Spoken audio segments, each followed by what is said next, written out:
sudah siap, saya akan menunjuk sana, saudara, untuk melakukan teknik modifikasi cuaca. Saya akan melisiknya eksklusif.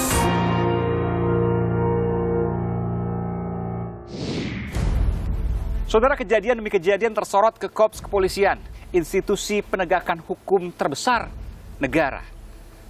Benarkah ada aroma tercium menuju ke jelang pergantian Tribrata I atau Kapolri? Saudara, saya Aiman Wicaksono, saya akan menggali jawabannya. Ikuti saya dalam Gonjang-ganjing jelang ganti Kapolri.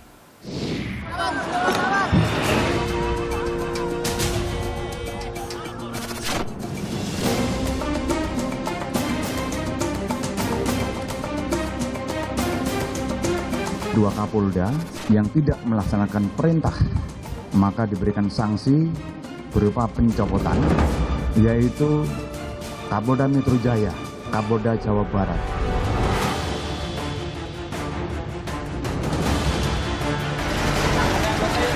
Apakah ini terkait dengan urusan calon Kapolri baru? Mungkin saja, mungkin.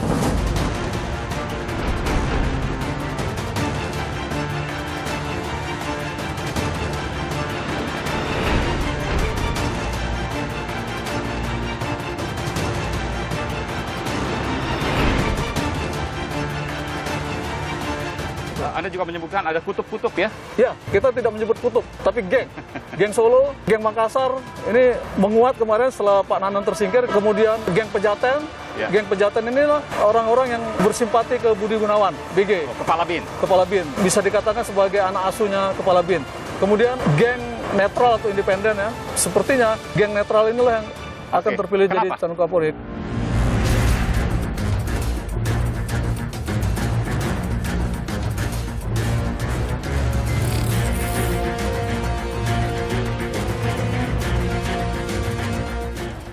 Soal gonjang-ganjing bursa calon Kapolri, ada yang mengatakan api dalam sekam. Ini Pak Kapolri mengatakan, betul demikian Pak?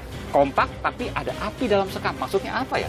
Artinya menggambarkan bahwa di level bawahannya Ya. ada kelompok-kelompok yang kemudian ingin bagaimana berjuang untuk bisa jadi pengganti beliau.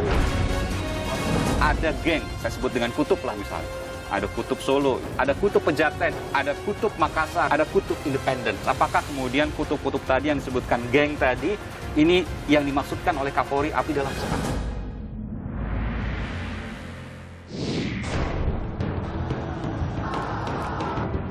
Ada dua Kapolda yang tidak melaksanakan perintah maka diberikan sanksi berupa pencopotan. Dan saudara, saya berada persis di depan sel dari Kapolri Bonaparte. Apakah ini terkait dengan urusan calon Kapolri baru?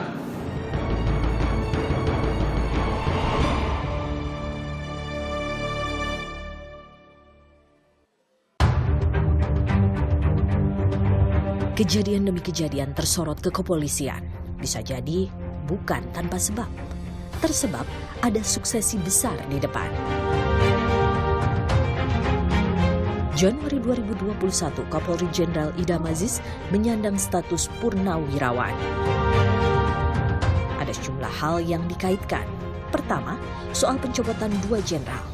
Dinilai gagal mengantisipasi kerumunan saat kedatangan pimpinan FPI Rizik Syihab, Kapolda Metro Jaya dan Kapolda Jawa Barat tumbang. Padahal Irjen Anas Sujana dan Irjen Rudi Sufahriyadi, dua Kapolda di daerah paling mentereng di Indonesia, berpotensi naik panggung ke posisi pucuk pimpinan tertinggi Polri. Ada dua Kapolda yang tidak melaksanakan perintah dalam menegakkan protokol kesehatan, maka diberikan sanksi berupa pencopotan, yaitu Kapolda Metro Jaya. Kemudian yang kedua adalah Kapolda Jawa Barat. Tindak lanjut, penyidik dalam perkara pelanggaran protokol kesehatan atas diselenggarakannya acara resepsi pernikahan putri dari HRS. Tak lama berselang, Aiman mendapatkan wawancara eksklusif dengan jenderal yang kini ditetapkan sebagai tersangka kasus dugaan pencabutan red notice Joko Chandra, Inspektur Jenderal Napoleon Bonaparte. Dalam wawancara, Napoleon menduga proses hukum pada dirinya kemungkinan terjadi karena suksesi calon Kapolri. Saya harus katakan langsung, apakah ini terkait dengan urusan calon Kapolri yang baru? Mungkin saja. Mungkin. Anda mencium, Anda seorang polisi, Anda lama di reserse, Anda tentu punya naluri yang bisa mengatakan bahwa ada dugaan, patut diduga dan lain sebagainya. Adakah alasan? Mungkin bisa lebih dari itu, Pak Aiman. Lebih dari itu maksudnya? Bisa jadi merupakan suatu pidana. Maksudnya? Ya, untuk menutupi suatu perbuatan pidana. Untuk menutupi suatu perbuatan pidana yang terjadi di tahun sebelumnya. Ada sejumlah nama yang digadang maju jadi calon Kapolri. Setidaknya dari sejumlah jenderal bintang 3 di Polri. Saudara, saya akan memulai program ini dengan wawancara eksklusif saya yang saya dapatkan pekan lalu. Saya mewawancarai Inspektur Jenderal Polisi Napoleon Bonaparte, seorang jenderal yang terjerat kasus suap penghapusan red notice Joko Chandra. Berikut ini, saudara. Jenderal Napoleon Bonaparte yang menerima uang dari Tommy Sumardi total 6 miliar rupiah. Pak Aiman, itu tuduhan rekayasa yang dibuat oleh Tommy Sumardi. Tugas dialah untuk membuktikan di pengadilan. Kita nanti bisa lihat keganjilan yang dia buat, termasuk dibandingkan dengan fakta-fakta yang ada. Keganjilan bisa menyebutkan satu saja contohnya. Pak, siapa sih orang yang mau mengorbankan dirinya sendiri untuk dipidana dimasuk penjara hanya untuk menjatuhkan seorang Napoleon? Apa pentingnya seorang Napoleon? Iya, padahal dia tidak pernah punya hubungan kenal, tidak ada permasalahan pribadi dengan saya. Iya. Dari situ saja sudah tercium, dia bukan orang yang dirugikan.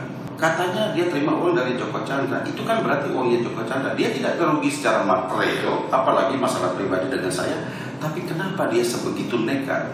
Pasti kan ada dalamnya. Ada kepentingan yang jauh lebih besar daripada saya. Anda merasa dikorbankan, Jenderal? Ya. Apakah ini terkait dengan urusan calon Kapolri yang baru? Mungkin saja. Mungkin. Saat wawancara yang menyebutkan Tommy Sumardi menyampaikan sesuatu yang direkayasa. Dan sehari setelahnya, ia menyebutkan Tommy Sumardi bertemu dengannya atas restu dari Kabareskrim Komisaris Jenderal Polisi Listio Sigit Prabowo.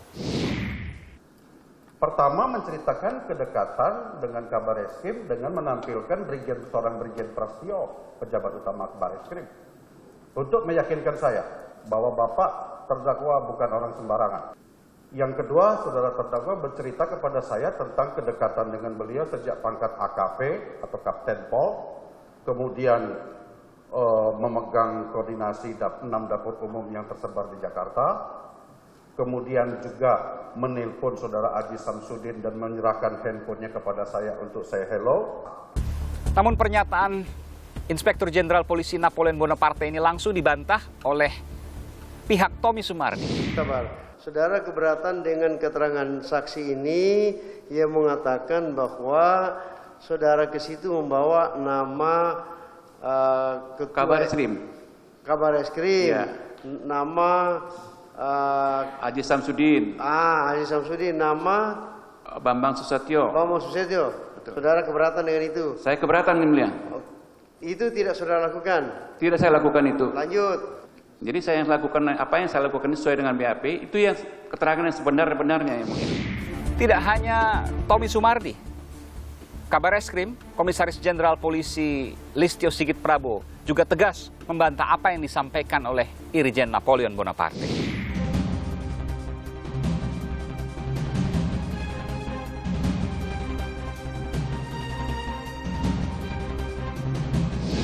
Tidak hanya soal kasus Inspektur Jenderal Polisi Napoleon Bonaparte, kedatangan Rizik Syihab yang kemudian berbuntut pada pencopotan 2 jenderal yang bersinar terang.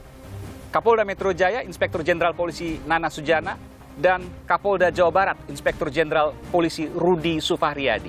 Benarkah sorotan perhatian terhadap beberapa kejadian belakangan ini terkait dengan aroma pergantian Kapolri yang akan segera digelar? Saudara, saya akan menggali jawabannya. Ikuti saya di program Aiman. Jadi Anda menyimpulkan bahwa dicopotnya Inspektur Jenderal Polisi Nana Sujana adalah karena ia dikorbankan? Iya, dikorbankan. Teknik modifikasi cuaca. Saya akan menelisiknya eksklusif.